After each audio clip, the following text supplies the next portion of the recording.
Hi, I'm Patricia, and this is once again Lady with Books. Thank you for coming back. Today we have a very small review of a very small book, and that is The Fairy Ring, right here, and that was by Mary Losure. And since both the review and the book is so small, I thought I'd read a small section of it so that you can get the feel of it and see how our writing goes. So we're just going to read a few pages of this, okay? One Wednesday night, Uncle Arthur and Aunt Polly went off to choir practice, and Frances and her mother went to Bedford to visit Aunt Clara. When Frances got home, and she and Elsie were alone in their room, Elsie said she had something to show her.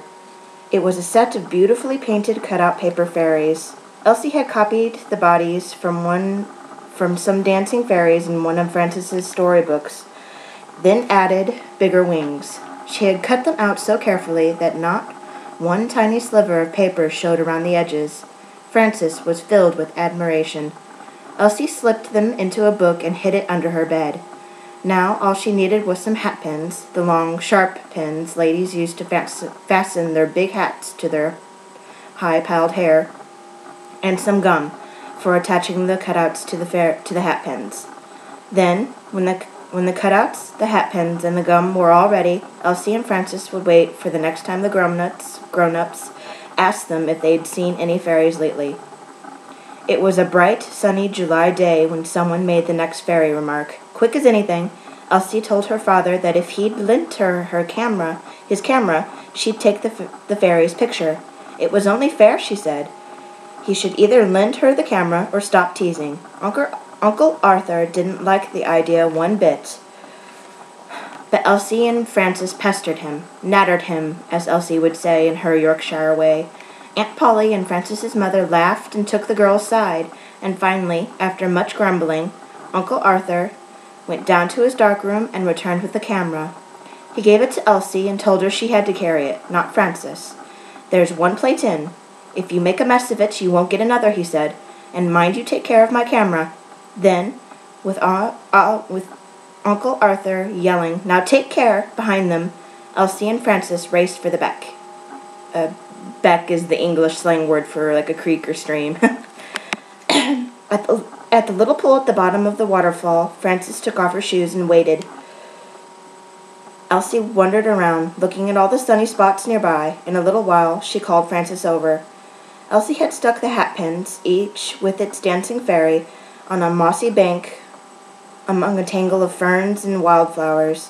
The watercolor fairies danced barefoot, on tiptoe, their flimsy dresses and long hair flying.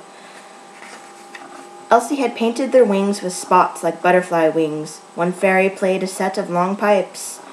They were graceful, cheery-looking little creatures with beautiful, slender ankles. Frances told Elsie how pretty they were. Then she got down behind them. Frances was wearing an everyday dress with the sleeves rolled up, but the wreath of pansies in her hair looked nice.